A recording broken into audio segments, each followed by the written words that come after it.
शक्तीपीठ महामार्गाला विरोध करण्यासाठी शक्तीपीठ महामार्ग विरोधी संघर्ष समितीने कोल्हापूरमध्ये सर्वपक्षीय मोर्चा काढला। दसरा चौकातून हा मोर्चा निघालेला असून तो कोल्हापूर जिल्हाधिकारी कार्यालयावर धडकणार आहे आणि यामध्ये आमदार सतेज पाटील आणि माजी खासदार राजू शेट्टी यांच्यासह मोठ्या संख्येने शेतकरी सहभागी झालेले आहेत। रक्त सांडू पत्र शक्तीपीठ महामार्ग होऊ देणार नाही असा आक्रमक पवित्रा आंदोलकांनी घेतलेला आहे।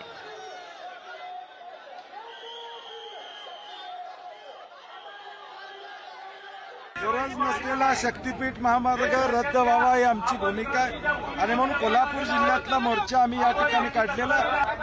मला वाटतं दडपशाही चाललेली आहे शासनाची, मोर्चा निघूच नाही यासाठी शासनाची दडपशाही चाललेली आहे। हा गरज नसलेला रस्ता आहे, या रस्त्याची काही एक आवश्यकता नाही। या रस्त्याला समांतर असणारा नागपूर रत्नागिरी रस्ता कोल्हापूरपर्यंत समांतर आहे आणि त्याच्यावर वाहतूक अतिशय तुरळक आहे।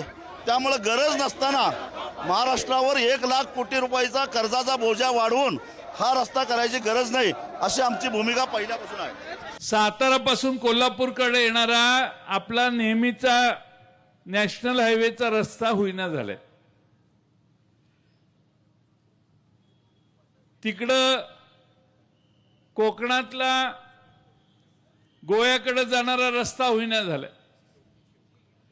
या सरकारच्या हातात घेतलेल्या प्रकल्पाची पूर्तता होईना झाली आहे। हे प्रकल्प पूर्ण करण्याच्या आधी 1 लाख कोटी रुपयाचा रस्ता करायला सरकार निघालेलं आहे।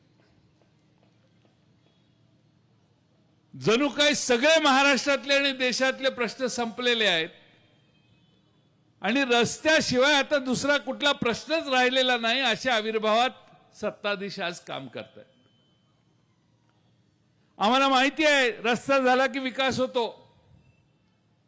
पण ज्या ठिकाणी रस्त्याचं जाळं आहे त्या रस्त्यावर रस्ता करायचा याला आमच्या सगळ्यांचा विरोध आहे। आमचं रान जातात, मग आम्ही खायचं काय? आमची पोरं ढोरचार पाळून वैरण घालून दूध काढतात, मग ती बी बंद झाल्यावर आम्ही खायचं काय? आम्हाला काय नोकरी आहे का आमच्या पोराशनी? मग 1/2 एकर रान ती बी गेलं म्हणजे करणार काय? आम्ही मेलो तर चालेल, खरं तिथं आम्ही आडवं येणार। शेतकऱ्यांचा आक्रोश बघताय आपण की त्यांचा जो तोट्याचा विषय आहे, त्यामुळे शक्तीपीठ जो रोड आहे तो बंद झालाच पाहिजे। मला शक्तीपीठ रद्द झालं पाहिजे। आमची मुलं आहेत, आमची शेती जाणार, आम्ही काय खावा? आमचं शेतकरी आम्ही, आम्हाला शेती केल्याशिवाय आम्हाला पर्याय नाही। माझी 1 एकर शेती जाणार आहे। मुलग्याचं लग्न कसं करायचं? पूर्ण परपंच उद्ध्वस्त, मी एकटाच होणार नाही, बरीच शेतकरी भूमिहीन होणार आहे। त्याच्यासाठी सरकार काय करणार आहे? आम्हाला सरकारी नोकरी दिली तरी पण नको। आज शेतकऱ्यावर अन्यायकारक शक्तीपीठ महामार्ग सरकारने लादलेला आहे आणि हा लढा खासदार राजू शेट्टी आणि बंटी पाटील यांच्या नेतृत्वात चालला असून हा तीव्र लढा आम्ही शेतकरी हा शक्तीपीठ महामार्ग होऊ देणार नाही।